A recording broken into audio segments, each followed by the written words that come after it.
Isla Ren, a humble kitchen servant believed to be completely wolfless, is dragged before the royal court after being falsely accused of breaking a sacred relic tied to Alpha King Desanvar's supposedly dead wolf. Forced to play the legendary Bone Song Lyre, a relic that rejects anyone without a true wolf, she unexpectedly awakens it, causing the spirit of Desanvar's long-lost wolf Varoth to rise before the stunned court. The lyre recognizes Isla as a rare bone song witness, a forgotten bloodline capable of hearing and preserving the truth of wolves rather than possessing one themselves. Through visions, Isla discovers that Desanvar's wolf never died during the Black Moon War, but was secretly imprisoned inside the lyre by Lord Mavron Thorne and the ruling council, who feared the wolf had chosen Isla's bloodline over the nobility. The conspirators murdered or silenced generations of bone song witnesses, including the king's loyal war singer, Arindra Vale, buried countless witnesses beneath the palace, erased Isla's true family name, Ren, and manipulated the kingdom for 5 years by keeping the king spiritually crippled and politically dependent. As the bone song witness, Isla gradually uncovers hidden memories, frees the trapped spirits of murdered witnesses, exposes the council's crimes, restores Arindra's testimony, and reveals that every peace treaty and political alliance since the war was built upon lies. Working alongside Desanvar, who slowly earns her trust by protecting rather than controlling her, Isla learns that the final binding requires the king's blood, his wolf's true name, and the witness's song. She uncovers Varoth's forgotten name, restores the king's connection to his wolf, and ultimately discovers a third song capable of returning every false oath to its creator. Instead of simply breaking the magical chains, Isla forces every hidden confession from Mavron into the open before the entire court, exposing the conspiracy and restoring the names of every murdered witness. Varoth is finally freed and reunited with Desanvar, while the nobles are forced to acknowledge the truth they buried for years. Rather than seeking revenge or accepting immediate royal rewards, Isla demands that every erased witness be restored to history and every noble family answer for its role in the cover-up. Desanvar vows to rebuild the kingdom alongside her, but offers partnership instead of ownership, respecting her freedom to choose her own future. The story ends with Isla embracing her identity not as a girl without a wolf, but as the last surviving bone song witness, the one every buried wolf had been waiting for, while the restored Alpha King and his wolf stand beside her as the kingdom begins to heal from generations of deception. The royal court laughed when Isla Ren was ordered to play the Bone Song Lyre because everyone knew a girl with no wolf could not wake a dead thing. That was the point. The lyre waited in the center of the wolf court on a stand of black iron, pale as old teeth beneath the moonlit ceiling. Its frame had been carved from sacred wolf bone. Its strings were thin silver gut taken from beasts that had died in oath war. No musician touched it for beauty, no bard touched it for coin. The Bone Song Lyre answered only a true wolf's soul, and Isla had none. She stood barefoot on the cold stone, her plain gray dress still damp from the kitchen's ash clinging to one sleeve where she had been pulled from the hearthwork. The court had not even given her time to wash. That humiliation was not accidental. Noble cruelty loved evidence it could arrange with its own hands. "Look at her," Lady Sorrel murmured from the front row, her white fur cloak brushing the floor like fresh snow. "She already looks like something the lyre refused." A few nobles smiled. Isla kept her face still. She had learned long ago that if she gave the court a wound, they would decorate it. Lord Mavron Thorne stood beside the lyre with both hands folded over the head of his black cane. He was old but not weak. His silver hair was bound at the nape, his council robes lined with wolf teeth, and his eyes held the dry patience of a man who had buried better people and called it governance. By court custom, Mavron said every soul accused of false blood must be tested before the throne. Isla looked toward the dais. Alpha King Desanvar sat beneath the torn banners of the Northern Pacts. He was motionless, black-armored, broad-shouldered, and colder than the iron wolves carved into the walls. His hair was dark, his eyes pale gold. But what made the court fear him was not his face. It was the absence behind him. Every alpha carried a wolf shadow, a living beast of spirit and dominance, visible when power rose. Desanvar had none.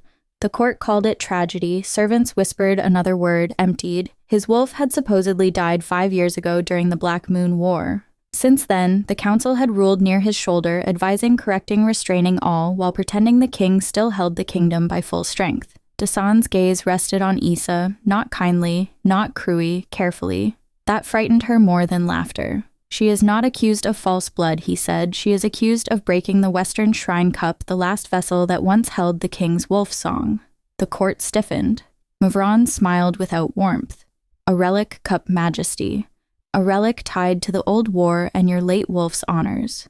When a wolfless servant breaks sacred property, the question becomes whether she is merely clumsy or cursed. I did not break it, Isla said. Her own voice surprised her, so did the silence that followed. Lady Sell's smile sharpened. The kitchen girl speaks. Isla lowered her eyes, but not her head. The cup cracked before I touched it.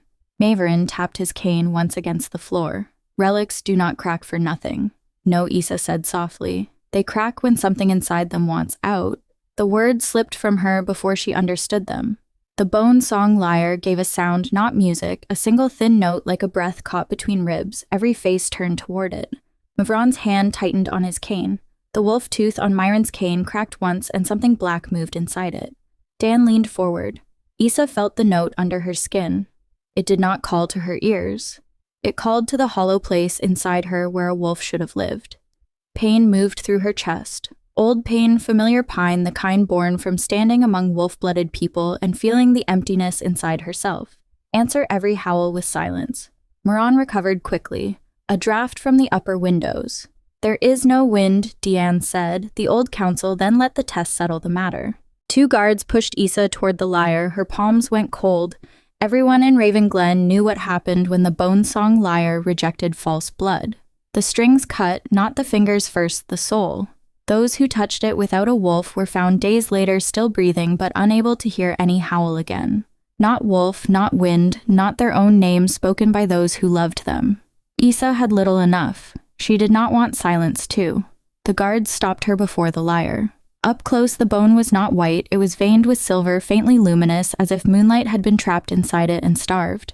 Tiny carvings covered the frame. Wolves running wolves, falling wolves sleeping beneath blades. One carving near the base had been scratched out. Isla stared at it. A wolf with a crown-shaped scar over one eye. For a heartbeat, she saw something impossible. A black wolf chained in a chamber of bone. Its mouth sewn shut with silver string. Then the vision vanished. Isa swayed. Dean stood. The court felt it before it saw it. The hall drew tighter, every noble suddenly aware that the wolfless king was still a king. What did you see? He asked. Mavron stepped between them. Majesty, she has not touched the lyre. No, Dan said, but it touched her. Isla looked at him then. His face was controlled, but his hands were not. One had curled into a fist against his side as if the sound from the lyre had struck bone beneath armor. Mavron's voice hardened. Play. The command was not loud. The guards obeyed it anyway. One seized Isla's wrist and forced her hand toward the strings. Deanne's voice cut across the hall. Release her. The guard froze. Mavron turned careful and calm. Majesty, if you stop the test now, the court will say you fear what a wolfless girl may reveal. That landed. Isla saw it land. Dean's jaw tightened, but he did not repeat the order. Of course he did not. Kings did not spend power on kitchen girls unless power could return with interest. The guard pushed Isla's fingers onto the strings. The lyre should have cut her. Instead, it wept. Silver light ran up the strings, spilling over her hand like cold water. The note that rose was low, broken, and full of grief. Every torch in the court bent toward the sound. Isla could not pull away. The lyre was not playing music, it was remembering pain. A voice moved through the strings. Not human, not dead. Wolf Isla. The court went still. Desan stopped breathing. Behind his throne, where empty shadow had hung for 5 years, a vast ghost wolf began to rise. Black as midnight, veined with silver scars, one eye marked by a crown-shaped wound. Mvan whispered, impossible. The ghost wolf opened its mouth. The lyre sang again. Songkeeper. The word did not sound like a blessing. Songkeeper. It scraped through the Bone Song Lyre and entered Isa's chest like a key turning in a lock no one had told her existed. The strings trembled beneath her fingers. Silver light crawled up her wrist, not cutting, not burning, only listening. The court did not laugh now. Behind the throne, the ghost wolf stood half-formed, huge and black. Its silver scars glowing through its ribs. Its crown, marked eye, fixed on Isa as if she were the first living thing it had seen after years in darkness. Alpha King Desanvar stared at the beast that should have been dead. For one breath, he looked less like a king than a man who had found his own grave empty. Moran struck his cane against the floor. The ghost wolf flickered. The lyre strings tightened around Isa's fingers. She gasped. Dan's head snapped toward the sound. Stop. Mavron did not look at him. "The relic is unstable, Majesty. The girl has disturbed a morning echo. That is not an echo. Grief gives shape to many things." Dan stepped down from the dais. The ghost wolf tried to move with him. Silver strings shot from the lyre and wrapped around the beast's throat. It gave no howl. That was worse. Its mouth opened in silent pain, and the sound poured through the lyre instead. The note bent every torch in the court low, then drove straight through Isla's bones. She saw another vision, a battlefield under a black moon, Dashan on his knees in blood-dark snow. His wolf shadow standing over him, wounded but alive. Maeve ran beside a circle of council elders holding a wolf-tooth cane, silver strings rising from the dead wolves on the field, not toward the sky, but into a bone frame waiting in the dark. Then a command, not spoken, "Son, seal him before he chooses." The vision broke. Isa staggered. Dan reached her before the guards did, his hand closed around her arm, steadying her, and every string on the lyre shivered at his touch. He looked down at his own hand as if the contact had burned through more than skin. "What did you see?" he asked. Myron answered first. "Nothing she can understand." Isa looked at the old counselor. The wolf tooth on his cane had cracked wider. Blackness moved inside it like smoke behind glass. "I saw the war," she said. The court stiffened. Dean's grip tightened, though not enough to hurt. "What war?" "The Black Moonfield." Her voice shook. "Your wolf was alive." A murmur tore through the hall. Mavron's face went still. Lady Sorrel rose halfway from her seat. "This is treason." "No," Isla said, unable to look away from the lyre. "This is a song that was cut before it finished." The ghost wolf bowed its head. The lyre answered with 3 soft notes.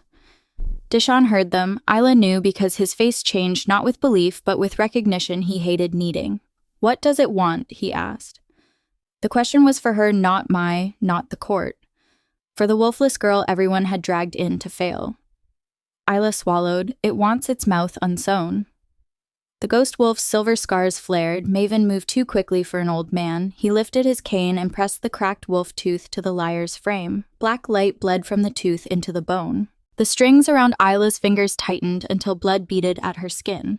Dean drew his sword. Myron's voice hardened. "Majesty, if you cut the binding, you may release more than your wolf." The council sealed the beast because it was no longer safe. Dan went very still. "My wolf." Mayan's silence lasted 1 heartbeat too long. The court heard it. So did Ella.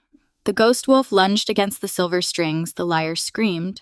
Isa felt the sound tear through her palms, but beneath the pain came words broken and desperate. Not beast, not dead, betrayed. Isla repeated them before she could stop herself. Not beast, not dead, betrayed. Dan turned slowly toward Mavron. The old counselor's calm cracked at the edge. "The girl is letting the relic speak through her. That is Bone Song corruption." "What is Bone Song?" Dean asked. No one answered. The lyre did. A new note rose softer than the others, almost like a woman humming behind a closed door. Silver light gathered over Isa's bleeding fingers and shaped itself into a mark. A small bone lyre crossed by a wolf's open mouth. Sorrel recoiled. "Bone Song witness." The words passed through the court like frost. Mavron's gaze sharpened with hatred. "So one survived," he whispered. Isa looked at the glowing mark on her hand. Survived what? The lyre strings loosened suddenly. The blood on her fingers slid into the bone frame. Every carved wolf on the lyre opened its tiny mouth. Hundreds of voices whispered at once. False deaths, false graves, false oaths. The ghost wolf behind the throne rose higher, its body thickening with shadow and silver light. Dan's breath broke as the wolf turned its crown-marked eye toward him. For the first time in 5 years, the Alpha King's shadow answered him, not fully, not freely, but enough. Dean lowered his sword, slightly stunned, struck the lyre with his cane. The voices cut off. Isla cried out as the bone frame cracked down the center. The ghost wolf convulsed. Dean caught Isa before she fell, one arm around her waist, the other still holding his sword toward Mirren. The court froze at the sight. A wolfless kitchen girl held against the Alpha King's armor, a dead wolf rising behind his throne, a council elder with black smoke leaking from his cane. Mavron smiled. "You should have let the test kill Her Majesty." The cracked lyre gave one final note, and from inside the split bone a woman's voice whispered Isla's name. The woman's voice inside the split bone did not sound dead. That was the worst of it. It sounded tired, as if she had been singing Isa's name for years, through locked teeth, and had only now found a crack wide enough to let it out. Isla, the court held still, but stillness was not silence. Fear made small sounds everywhere. silk shifting breath catching wolf claws scraping against stone as noble shadows recoiled from the broken lyre. Desan's arm remained around Isla's waist. She felt the iron strength of him, the heat beneath his armor, the restraint in every muscle. He had caught her before she fell, yet he held her as if he did not know whether she was wounded evidence or a living threat. Isla understood that powerful men rarely knew what to do with girls who survived the wrong ritual. Who spoke? Dean asked. Mavron's smile faded, an old echo. The lyre answered with a single sharp note. The ghost wolf behind the throne turned its scarred head toward Mon. Isla's bleeding fingers throbbed over the strings. The mark on her hand glowed brighter. Bone lyre, open wolf mouth. She did not want to touch the relic again. Every instinct in her body told her to step away, but the woman's voice whispered a second time. Not to her ears, through her bones. Do not let him close the song. Isla lifted her hand. Desan's grip tightened. Do not. The warning should have angered her. Instead, it steadied her. He was not ordering her for the court. He was afraid of what the lyre would take. Isla looked up at him. If I stop, he will name it corruption. Dacian's pale gold eyes cut toward Myron. He already has. Then let it sing before he teaches the court what to fear.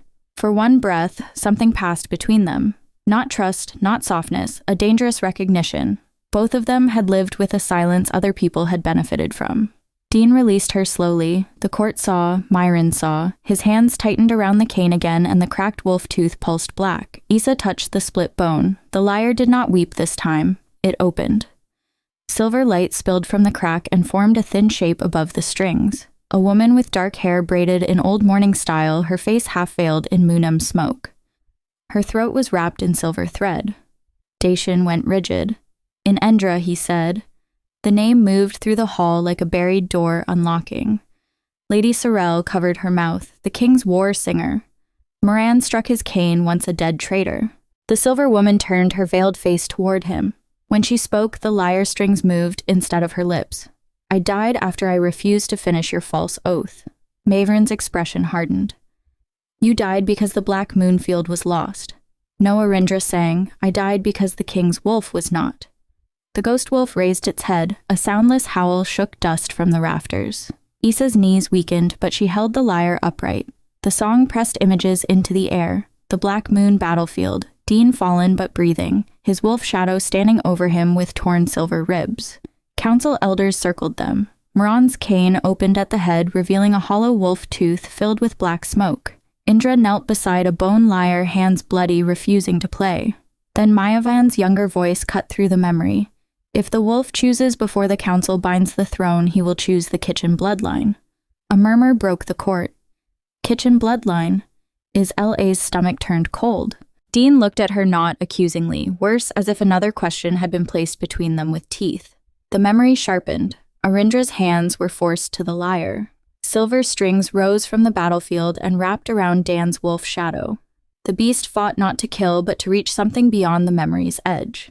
Someone, a child hidden behind a supply cart, watching with wide gray eyes.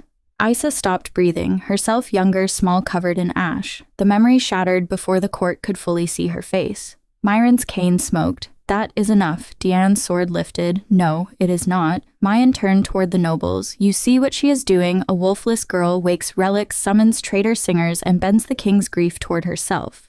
I bent nothing. Isla said, her voice shook. She hated that it shook. Then the ghost wolf looked at her and the lyre's notes settled beneath her ribs. She spoke again clearer. The song was already there. The silver shape of Arindra flickered. Bone Song witnesses do not create truth. They survive long enough for trapped wolves to sing it. Sel stepped backward. Witnesses were outlawed.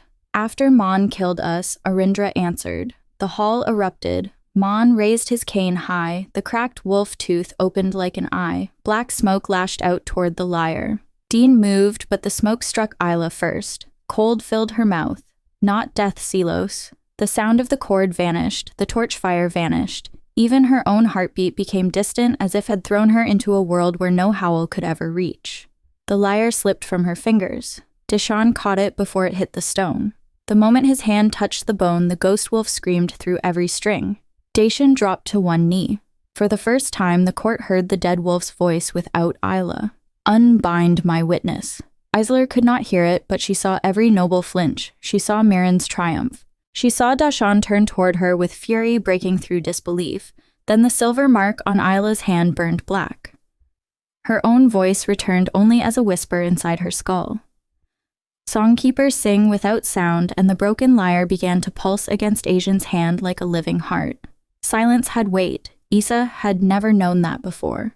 It pressed against her ears, her throat, her chest, turning the wolf court into a painted room full of moving mouths and soundless fear. She saw nobles shouting, saw Lady Sel clutching her white fur cloak, saw Mavron's cane bleeding black smoke from the cracked wolf tooth. She heard nothing, not the torches, not the court, not Deanne's voice as he turned toward her with the broken bones lyre in his hand. His mouth shaped her name. The silence swallowed it. Something inside her panicked, then not loudly. Panic needed sound. This was deeper. A cold animal clawing beneath her ribs, terrified that she had lost the only thing the lyre had found in her. The mark on her hand burned black. Songkeepers sing without sound, she did not know how. Dean rose slowly from one knee. The lyre gripped in his left hand and his sword in his right. The ghost wolf behind the throne had become sharper now, almost solid, but silver strings still bound its throat and ribs to the cracked bone frame. Every time the wolf struggled, Dean flinched. He felt it. Of course he felt it. His wolf had not died. It had been suffering close enough to touch his shadow for 5 years, and the council had made him call that emptiness grief. Mayan lifted his cane toward Isla. Dean stepped in front of her. The movement was not tender. It was violent, immediate, almost angry, as if protecting her offended him because it proved he needed her alive. Mavron smiled thinly. Isla could not hear his words, but she read enough from his face. "How long will you shield a wolfless lyre?" Dean answered. She could not hear that either, but the court did. Every noble went still. Then Dean set the lyre against his own chest. Mavron's smile vanished. Isla's breath stopped. No Alpha was supposed to hold the Bone Song Lyre against his heart. The relic was not made for kings, it was made for witnesses, singers, and the dead things they carried out of silence. Dean dragged one blood-darkened finger across the cracked strings. The sound did not reach Isla's ears, it reached her bones. A single note struck through the silence around her low and wounded. The black mark on her hand answered with a pulse. The ghost wolf behind the throne opened its mouth, and this time the silver strings did not fully choke it. The court blurred. A vision rose from the note. Isa saw the wolf court as it had been 5 years before. Younger Dean stood in black war armor, bleeding from the temple, his wolf shadow beside him, huge, alive, furious. Mavron and 6 council elders knelt before him, not in loyalty but in calculation. "The Pax will not follow a king whose wolf chooses beneath bloodline," one elder said. "You mean beneath council permission," Arindra answered. The war singer stood near the throne, the Bone Song Lyre in her arms, her throat not yet wrapped in silver thread. Desan's wolf turned toward the rear doors, toward a kitchen passage, toward a small ash-covered girl peering through the crack. Isla, too young to understand why the beast looked at her as if it had heard a song the rest of the world had buried. The memory shifted. Mavron's cane opened, silver strings lashed across the hall. Indrendra shouted a warning, but the council forced her hands onto the lyre. Dan fell. His wolf did not. It lunged toward the kitchen passage toward Isa, then the strings pierced its shadow body and dragged it screaming into the lyre. The vision broke. Isa came back to the court with tears on her face she had not felt falling. Still no sound, but Dayan was staring at her now. He had seen it too. Not all of it, perhaps. Enough. His face had gone pale with rage. Mavron struck the floor with his cane and black smoke rushed toward the lyre. Dacian's ghost wolf snapped its jaws. The smoke split. For one heartbeat, the wolf stood almost free. Then a second soundless blow hit. Her knees buckled. Desan caught her with the arm that held the lyre, pulling her upright before she touched the floor. His armor was cold against her shoulder. His breath was sharp near her temple. She still heard nothing, but she felt his words against her skin. "Do not fall." The command should have angered her. Instead, it became something to hold. Isa lifted her black-marked hand toward the lyre. Dean's eyes narrowed. She touched the cracked frame. The silence inside her did not break. It changed. It became a chamber. Atlas, a long dark corridor made of bone with thousands of strings hanging from the ceiling like pale roots. At the far end, Deanne's wolf stood bound to a throne of ribanes, its mouth sewn shut with silver. Beside it knelt Tyrendra's ghost. Her throat bled moonlight. She looked at Islad. "You cannot hear because he stole the outer world from you," the warser said. "So listen where he forgot to reach." Isa looked down. Her own shadow had a wolf-shaped hollow inside it, empty, waiting.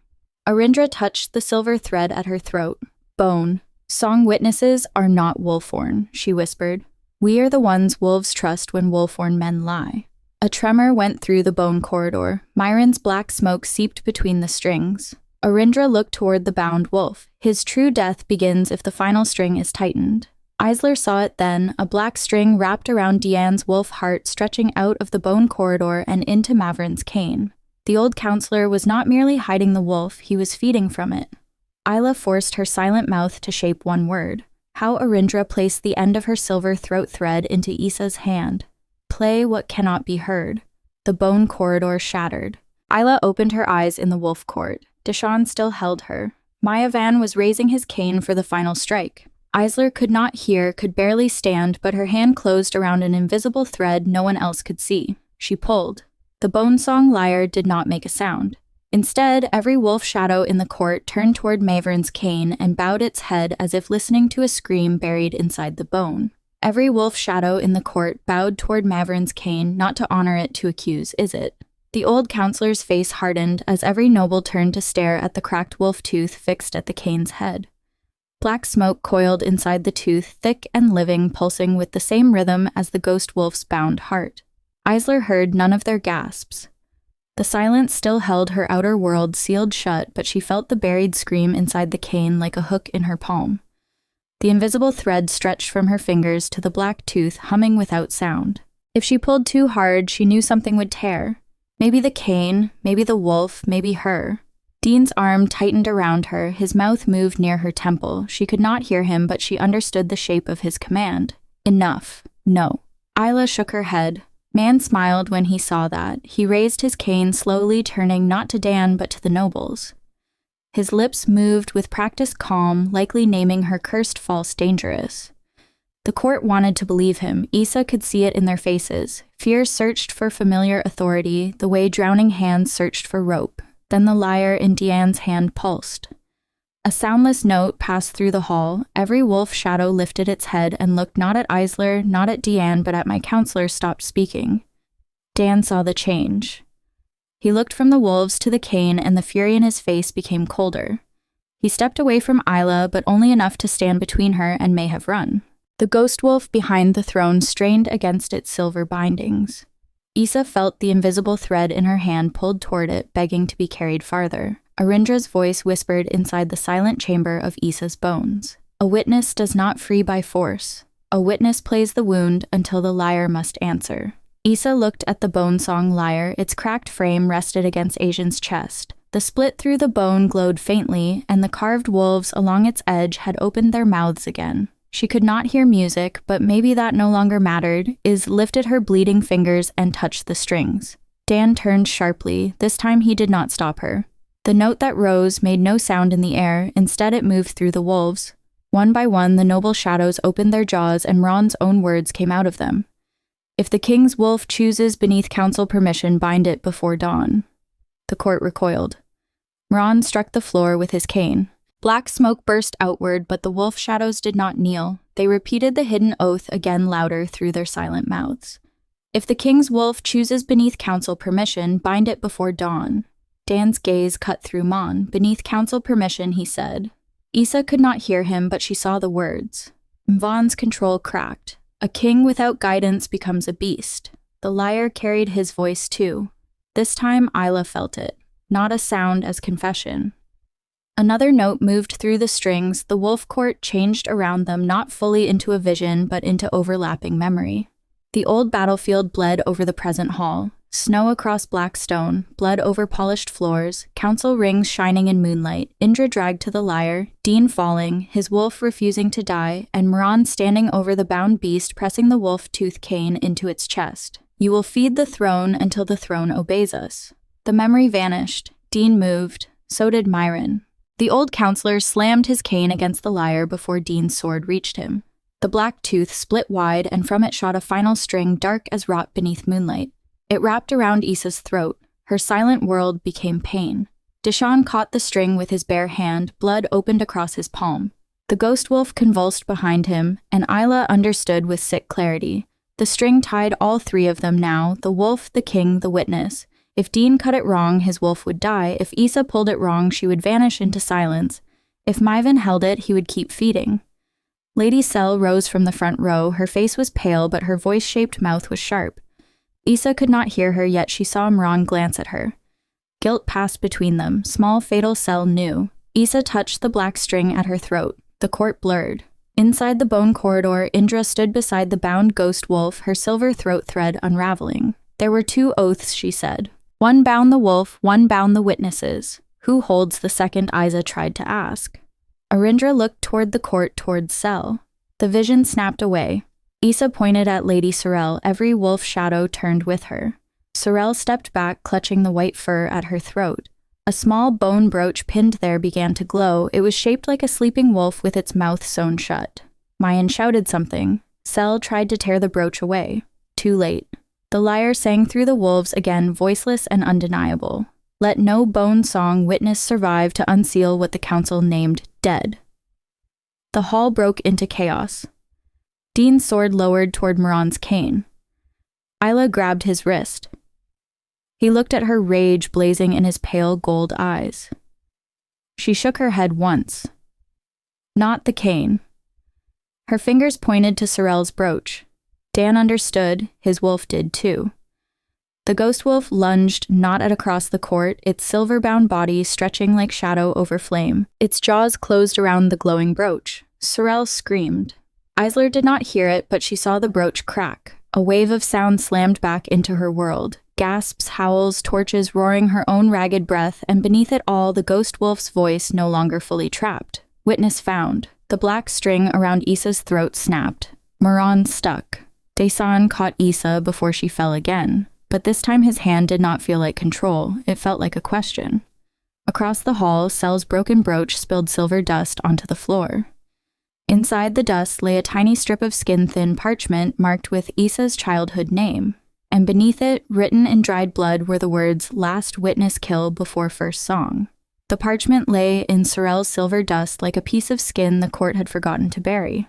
Last witness kill before first song. Isa stared at the words until they blurred. Her childhood name was written above them. Not Isla Vane, Isla Ren. The name struck a place inside her that had never healed, only scarred over. Ren had been her mother's name spoken once in the kitchens before a servant slapped another silent for remembering it.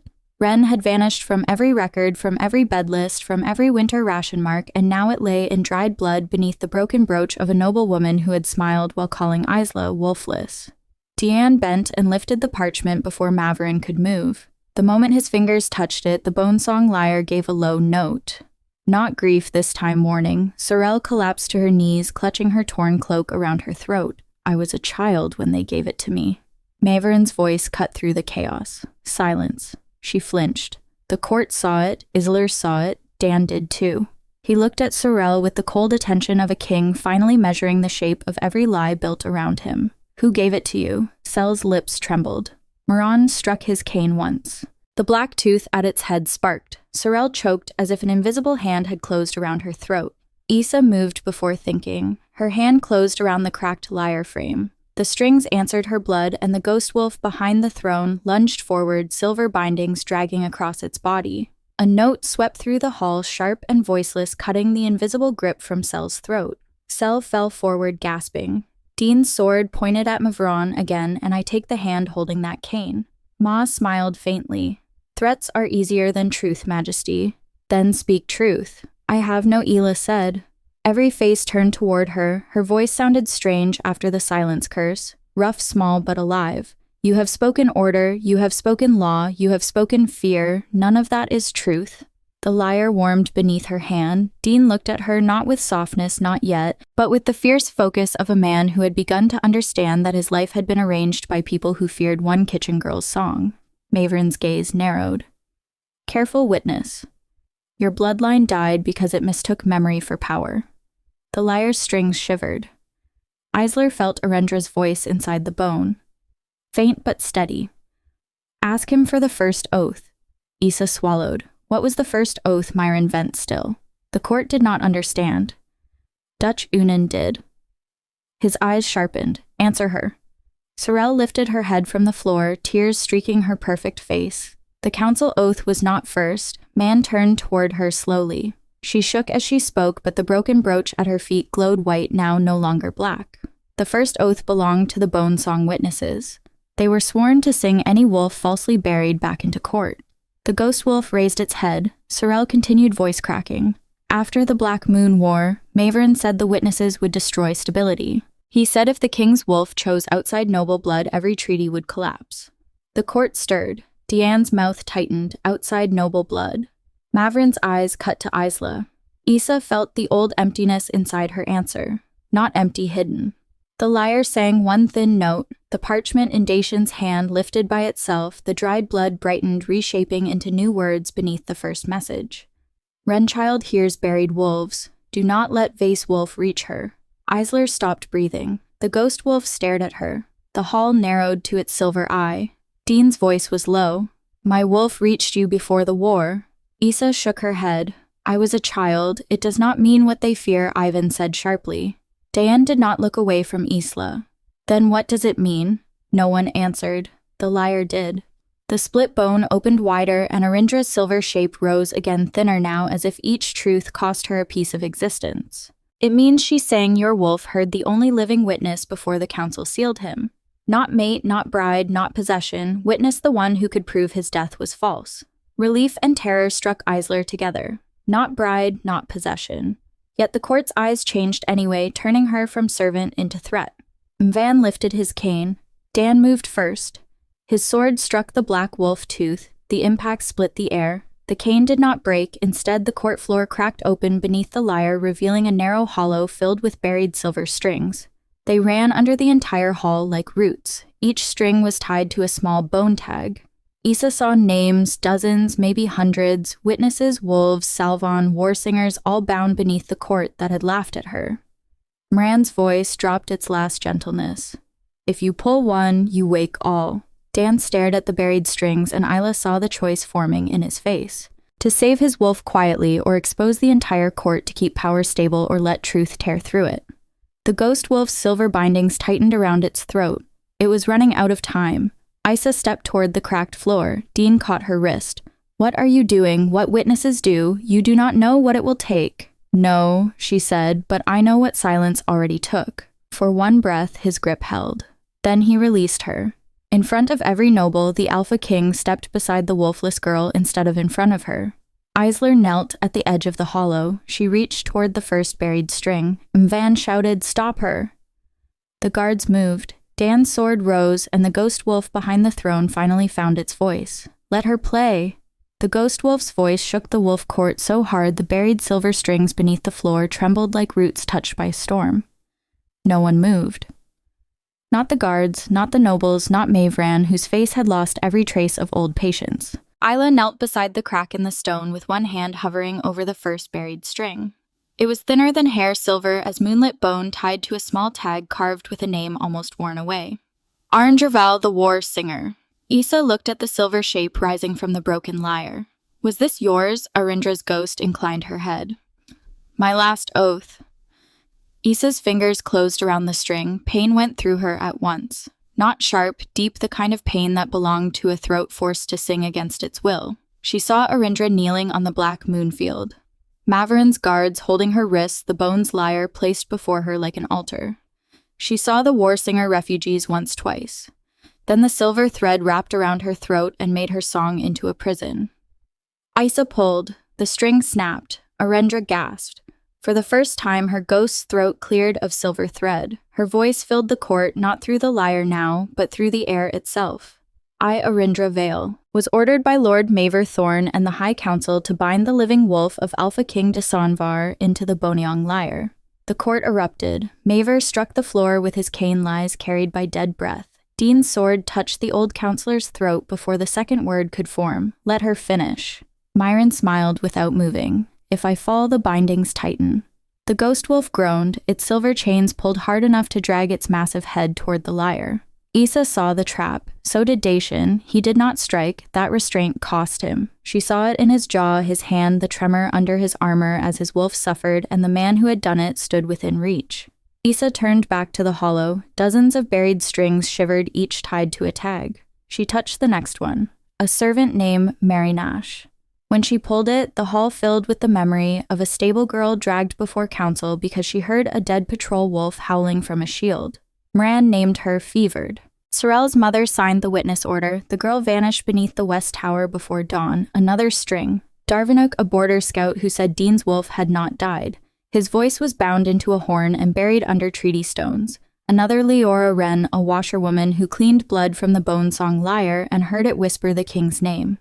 Her hearing was taken. Her hands were marked false. Each string broke into truth. Each truth became a voice, the wolf cord filled with the people it had silenced. Isla's fingers bled freely now, but she did not stop. The blood did not fall to the stone. It ran along the silver strings, lighting them one by one until the buried hollow beneath the court glowed like a graveyard of moons. My cane smoked harder. Dean's ghost wolf lifted its head inch by inch. Not free, closer. Lady Sorel shook where she stood, her broken brooch dust at her feet. I did not know there were so many. Isla looked at her. You knew there was one. Sorel lowered her eyes. The words struck cleanly because they did not need anger to wound. Moran's voice cut through the rising whispers. And what will you do with these truths, girls? Sing them until the packs tear each other apart, until every treaty breaks, until the king loses the nobles who still pretend to serve him. Deshaun looked toward the court. Ayla saw the old fear in the nobles' faces. Not fear of injustice, fear of consequence, fear that the dead had kept receipts. Then Dan stepped beside her, not in front of her. Beside her. The packs were already torn. He said, "You stitched them with lies and called it peace." The ghost wolf's silver eye brightened. Myron's smile vanished. The buried strings began to hum by themselves. Issa felt something deeper below them, one string larger than the rest. Not silver black. It ran from the base of the lyre to my cane, then from the cane into the shadow behind Diane's throne. The final binding, the one around the wolf heart. Arindra's newly freed voice softened. That one cannot be broken by witness blood alone. Isla looked up. What does it need? The ghost wolf answered. King's blood. Witness song, true name. Dan went still. Mavron laughed low and bitter. He cannot give the true name. I took it from him the night I took the wolf. Issa looked at Dacian. For the first time she saw fear in the Alpha King's eyes. Not fear of death. Fear of emptiness. What is your wolf's name? She asked. His mouth opened. No sound came. The court watched. The king failed to name the beast that had once been his own soul. Mavron lifted his cane. You see, a king without his wolf's name is still a king if the court agrees to pretend. Isla stood slowly, blood dripping from her fingers onto the glowing strings. No, she said. He is a man standing beside a grave someone mislabeled. The Bone Song Lyre answered with a low, aching note. Issa placed one hand on the cracked frame and the other on the black string. Deshaun caught her wrist. It may take your voice again. Then listen before it does. He held her gaze, then lowered his hand. Isla closed her eyes and played the sound had stolen. The court heard nothing at first. Then the ghost wolf behind the throne bowed its huge head to Isla. And from the hollow inside her own shadow, a name rose like a blade drawn from bone. Varoth. The name did not echo, it struck. Every torch in the wolf court bent flat as if a storm had entered without opening the doors. The buried silver strings blazed beneath the cracked floor. The Bone Song Lyre shook in Isla's bloody hands, and behind the throne the ghost wolf lifted its scarred head for the first time without pain twisting its jaws. Deshaun stared at Isla. Not at the lyre, not at the court, at her. The name had not come from his mouth. It had risen from the hollow inside her shadow, from the empty place everyone had mocked because no wolf lived there. No wolf, only the chamber where buried wolves could speak. Myron's face turned gray. You could not have heard that. Issa's fingers tightened on the black string. No, he did. Barrow's silver eye flared. The ghost wolf opened its mouth, and the court heard the name again, not spoken by Isla this time, but by the beast itself. Varoth. The throne cracked. Dean staggered as if something inside him had taken a first breath after drowning for years. One hand went to his chest, the other still held his sword, but the blade trembled. The nobles drew back. Fear returned to them quickly. All had only borrowed their faces. Fear was their true blood. Mayan saw it and used it. Look at him, he called, voice ringing through the hall. One stolen name and your king nearly falls. If that beast returns unbound, every treaty made after the Black Moon Ward dies with it. Every rival pack will smell weakness. Every noble house that bent knee to a half-wolf king will ask what else was hidden. Dean raised his head. Half-wolf. The insult moved through the court like a knife finally shown in daylight. Asa looked at him then, and something inside her hurt for reasons that had nothing to do with magic. She had thought wolfless was the cruelest word Raven Glen could give a person. She had not known they had built a matching wound for their king, not wolf enough to wolf to trust empty enough to control. Mavron lifted his cane. I did what the throne required. No, Dan said. His voice was quieter than Isla expected. More dangerous, too. You did what your fear required. The buried black string pulsed. Isla felt it pull toward Dan's heart. King's blood, witness song, true name. They had one piece, two remained. Dishon seemed to understand at the same moment. He looked at the string in Isla's hand, then at the lyre, then at his own palm still bleeding from where he had caught Mavan's binding. He stepped toward her. May Ivan's expression sharpened. Majesty. Dishon did not stop. If you give blood to that relic Mirren warned, you give her authority over what remains of your wolf. The court heard it exactly as he intended. Here, the wolfless girl, the kitchen bloodline, the witness who had already made Deadmouth speak. Isla saw the suspicion return. Even in those who hated Moran, a servant with access to a king's wolf was not justice to them. It was a new threat. Dishon looked down at her. Is that true? He asked it plainly. Not as a king accusing, as a man standing before the only door left to what had been stolen from him. Issa could have lied. The court might even have preferred it. Instead, she answered with the only truth she had. I do not know what authority means inside a song, but I know this: if I wanted to own your wolf, the lyre would be singing chains. The Bone Song Lyre gave one clear note: Zaft unchained. Varys lowered his great head behind the throne until his muzzle nearly touched the cracked stone. Dean's eyes changed, not softened, decided. He turned his bleeding palm over the lyre. 3 drops fell onto the broken bone. The court gasped. The black string went rigid. Maver shouted, "Caser her." The guards surged forward. Dan did not look at them. "Touch her," he said, "and I will feed your names to the floor." The guards stopped. Not because they were loyal, because every wolf shadow in the court had turned toward them with open jaws.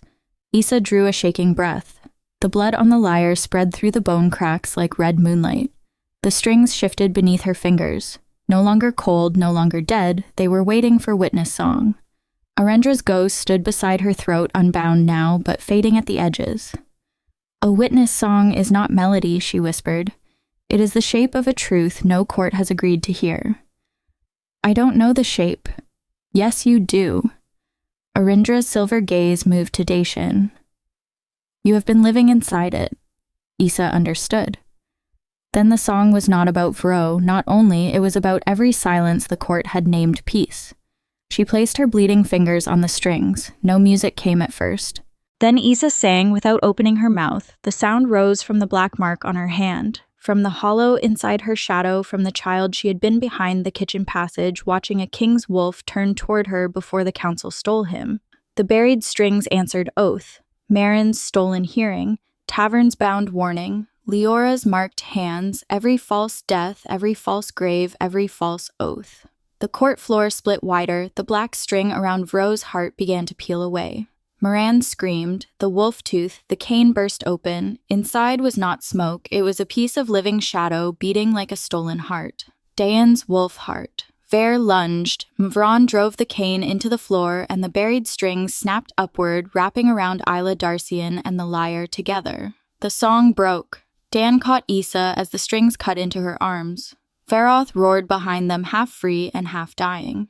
Maver stood above the cracked court, holding the exposed shadow heart inside his cane. Then let the girl choose, he said. Free the wolf and the king bleeds with it. Save the king and the wolf stays mine. The whole went silent. Issa looked at Dean, Darian looked at Varoth, and the Bone Song Lyre whispered in Isla's blood. There is a third song. The words moved through Issa's blood like a door opening underwater. She looked at the bones lyre, its cracked frame trapped between her bleeding hands and Dacian's armor. Silver strings cut into her arms, dark strings cut into his. Behind them, Varoth strained against the binding around his heart. Half of his vast ghost body rising above the throne, the other half dragged toward the shadow heart beating inside Mon's cane. Free the wolf and the king bleeds with it, save the king and the wolf stays mine. Man had shaped the choice like a blade, but the lyre had whispered there was another edge. Dean's face was close to hers, now pale with pain and fury. The black strings had bitten through his armor at the wrist and throat, not deep enough to kill, only enough to remind the court that the king's blood still answered the old binding. Isla, he said. There was warning in his voice, and something worse than warning Biss. He thought she might have to choose his wolf over him, and he was preparing to let her. That nearly broke her. Not because she loved him, not yet. Not in the soft way songs promised, but because she knew what it meant to be offered someone's ruin and expected to call it trust. No, she whispered. Mavor's smile sharpened. No. Then the wolfless girl has finally found a limit to her courage. Isla lifted her eyes to him. My courage was never yours to measure. The lyre warmed under her palms. Arindra stood near the cracked floor, fading so badly Isla could see the throne through her ribs of moonlight. The third song does not free. The war singer whispered, it returns. To whom? To the first lyre. Ear understood. Not fully. Enough. She looked down at the black string wrapped around her wrist.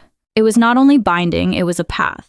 Mavron had used oaths as roads, from witness throats to relic bones, from wolf shadow to cane, from king's grief to council power. Every false oath had traveled somewhere, so the third song had to make it travel back.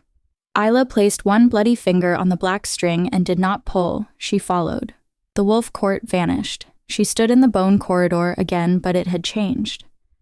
The thousands of hanging strings no longer looked like roots, they looked like veins inside a dead kingdom, silver for witnesses, dark for oaths, red for king's blood.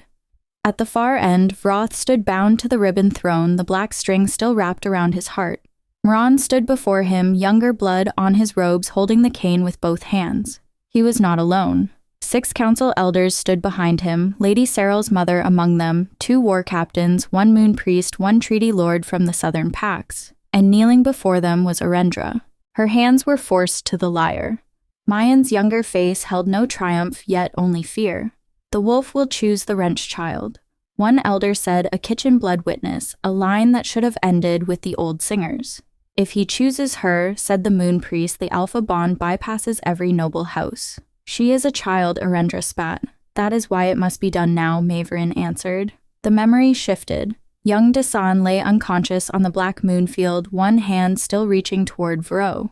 The wolf fought the strings not to attack, but to keep Desan's soul from tearing apart as the council pulled them apart.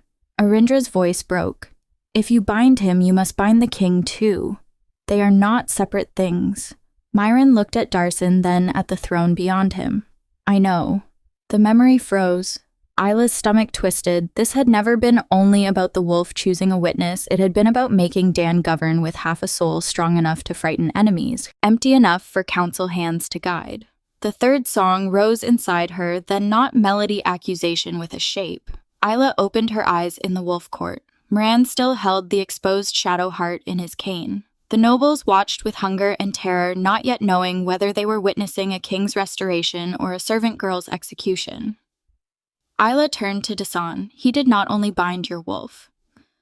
Desan's eyes narrowed. He bound your grief to obedience. The words hit the court like a thrown blade. Myron's face changed. There the first true fear. Isa pressed her bleeding hand flat against the lyre. Let the first lyre receive the first oath. The Bone Song Lyre did not sing outward, it inhaled. Every sound in the hall rushed into the cracked bone. Noble gasps, wolf growls, Mavron's breath, Dean's heartbeat, Varoth's half-formed snarl, Arindra's fading whisper. The lyre swallowed them all, then it gave back one voice. My France, you will feed the throne until the throne obeys us. The black string around Vath's heart loosened. Myron stirred, no. The lyre gave back another voice. If the wolf chooses beneath council permission, bind it before dawn. The dark strings around Ezer and Dan unwound one coil. Across the court, several elderly nobles went pale. Their wolf shadows shrank from them. The lyre gave back a third voice. Let no Bonong witness survive to unseal what the council named dead. Cerelidons. Her mother's wolf shadow, old and thin behind her chair, lowered itself to the floor in shame. Mavron slammed the cane down. Enough. But the third song had found its road. The black oaths that had traveled from his mouth into relics, into canes, into throats and graves began to return to him. One by one, dark strings peeled away from the buried floor and shot toward his body. They wrapped his wrist, his throat, his chest. The exposed shadow heart inside the cane beat harder, but now it beat toward Dan. Barth roared. Dean stepped forward, dragging the remaining strings with him. Blood ran down his neck. Isa reached for him, but he shook his head once, not to reject her help to claim his part. Var, he said. The name shook, but it was his. The ghost wolf's silver eye blazed. Dean extended his bleeding hand toward the shadow heart. Mavron laughed through clenched teeth. Touch it, and you will feel everything I spared you. Dean's expression did not change. I was not spared, he said. I was robbed. His hand closed around the heart. The court went black, not dark, black. 1,000 battlefield deaths rushed through the hall at once. Dean fell to one knee, but he did not let go. Varoth's ghost body shattered into silver-black fire behind the throne. The fire tore down into the cane, ripped through Mavron's bindings, and surged toward the king's chest. Isa played the third song harder, though her hands were slick with blood. Return, return, return, Mavron screamed as his own oaths closed around him. Arindra's ghost lifted both hands finally free of all thread. The shadow heart struck Dan's chest. He stopped breathing. Voth vanished. The lyre went silent. For one terrible moment, the Alpha King knelt without wolf, without shadow, without movement. Then the floor beneath Isla cracked open wider, revealing one last buried tag. It was not marked with a witness name, it was marked with hers, Isla Ren. And beneath her name, carved into bone, were 3 words she had never seen but somehow feared. Key not keeper. The throne doors blew open before anyone could touch the final tag. Winter rushed into the wolf court, not ordinary winter. This wind carried ash-old battlefield snow and the iron scent of oaths broken under moonlight. It swept through the hall and extinguished every torch except the blue fire burning inside the cracked Bone Song Lyre. Isa lifted her head from the broken floor. Dean still knelt before the throne, one hand pressed to his chest where Vro's shadow heart had struck him. He had not fallen. That mattered. His body trembled as if holding a storm behind his ribs, but he remained upright, breathing in short, brutal pulls. No wolf shadow stood behind him, no silver eye opened, no great beast rose. My friend saw it too. Even with dark strings coiled around his throat and wrists, the old counselor began to laugh. The sound came out torn, but it still carried triumph. You returned a heart to a corpse, he said, a name to an empty chamber, a witness to a dead court. How noble. Isla reached for the buried bone tag with her name on it. The moment her fingers brushed the carving, the hollow beneath the court answered not with music, with a lock opening. All the silver strings under the floor pulled tight at once. The cracks spread from the lyre to the throne, from the throne to the pillars, from the pillars to the great wolf statues guarding the doors.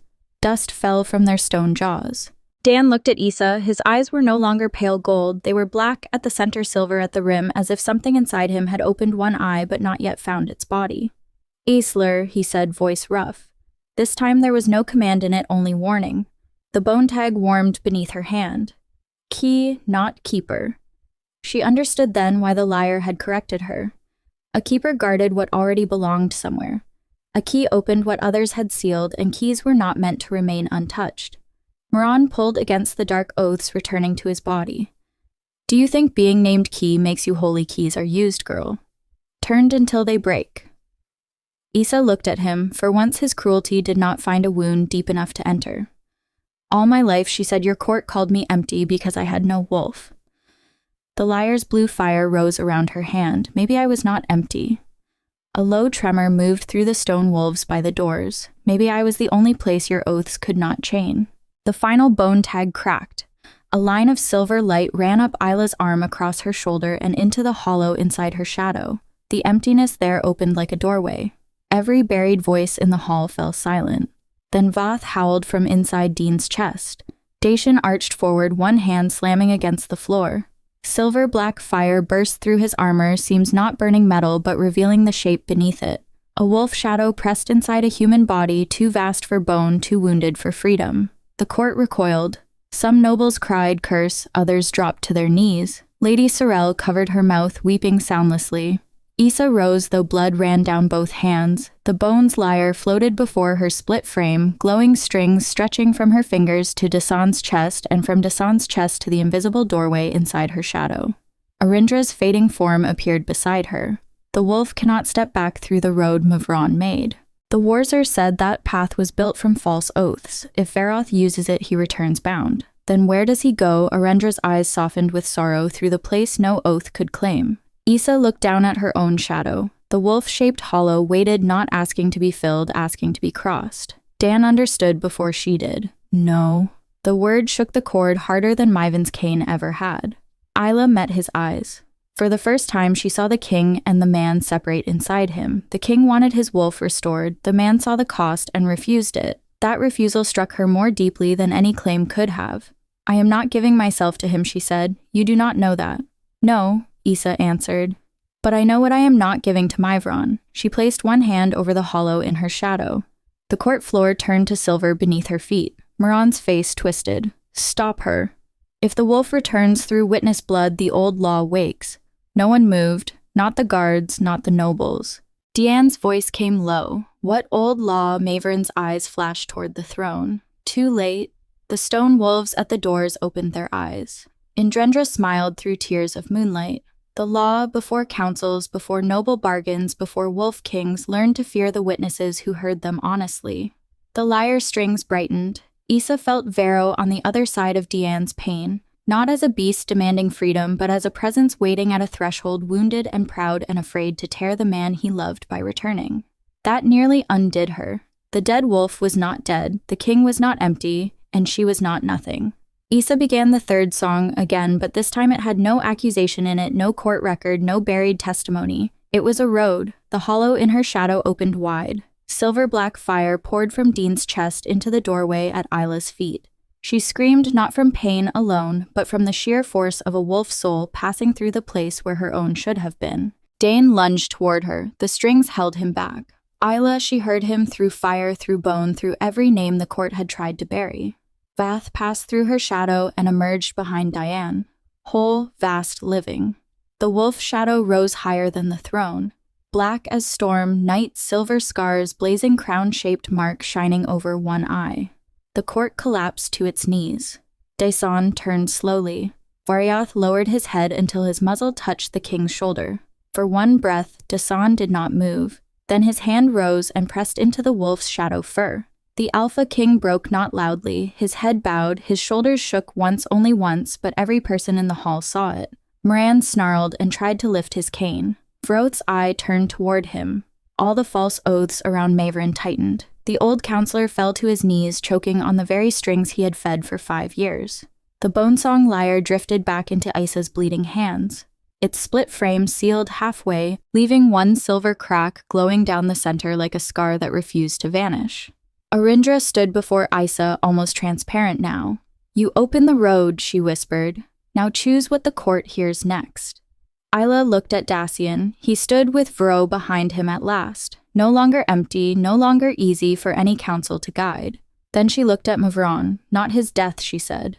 The court stirred. Isa's voice steadied. His song. Moran's song began as a cough of blood. Not melody, not prayer. A ruined sound dragged from the throat of a man who had spent 5 years making other mouths carry his crimes. The Bone Song Lyre glowed in Ila's hands, its scarred frame warm against her torn palms.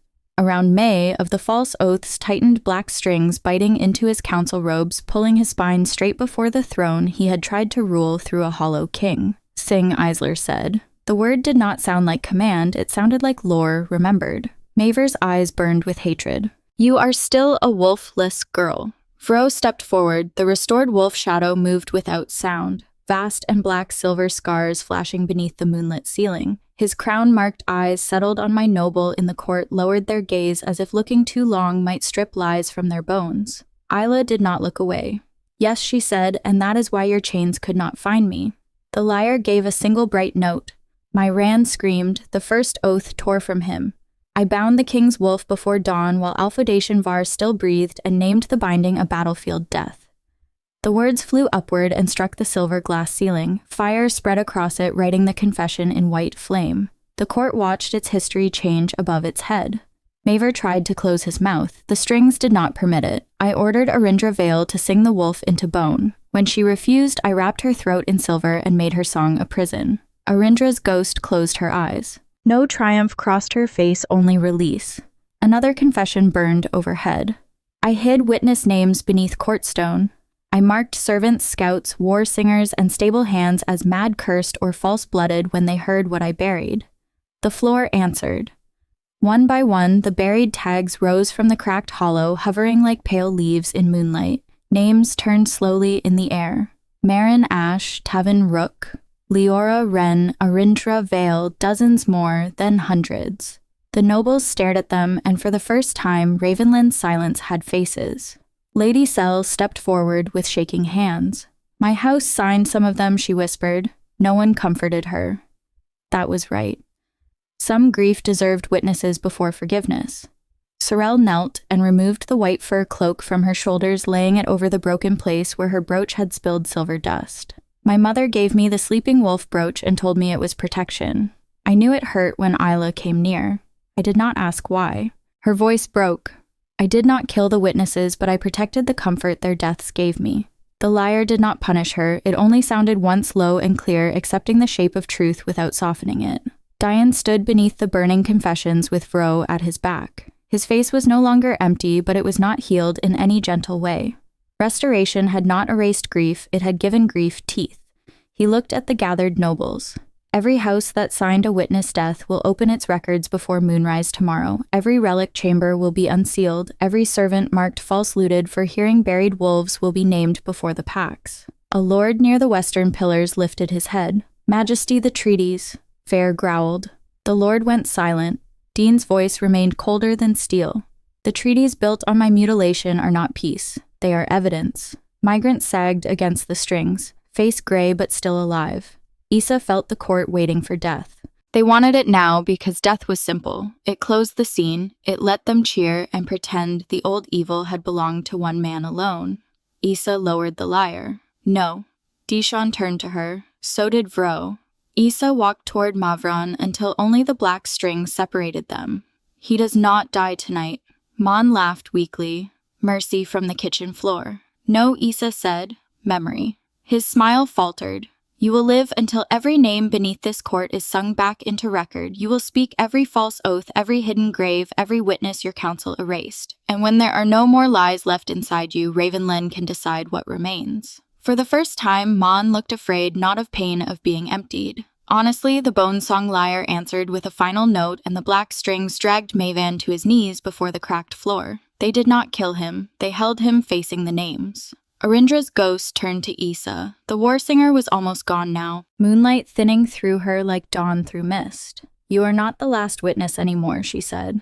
Issa looked up. Around the court, wolf shadows stood beside servants' guards and nobles alike. Some were dim, some wounded, some newly visible, as if the buried songs had returned hearing to more than one soul. Arindra smiled. You are the first one they failed to silence. Then she dissolved into a shower of silver notes that drifted into the lyre's scar and vanished. The hall remained still long after she was gone. Dishon approached Isla slowly. He did not touch her at first. That mattered more than if he had reached for her. Barth lowered his huge head beside him, bringing his muzzle near Issa's bleeding hands. The wolf did not bow like a servant. He lowered himself like a king greeting another old law. Issa's throat tightened.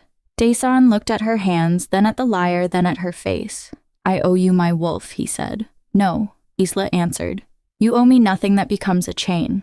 Something moved through his expression, pain, respect, and the first dangerous warmth of something neither of them was ready to name. Then I will not offer chains. What will you offer?